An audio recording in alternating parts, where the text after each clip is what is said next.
Furoshiki is so versatile. You can wrap anything, I mean anything. Suika Tsutsumi is the way to go. I'm using the Horizon Seigaiha print from our Wagara collection. Lay a furoshiki with the printed side down and place your round item in the center. Take 2 corners on one side and double knot it. Make sure you leave space for your hand to go through. Repeat the same steps on the other side. Now you have 2 handles.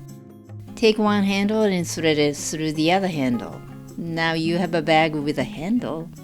You can adjust the bow and make it pretty.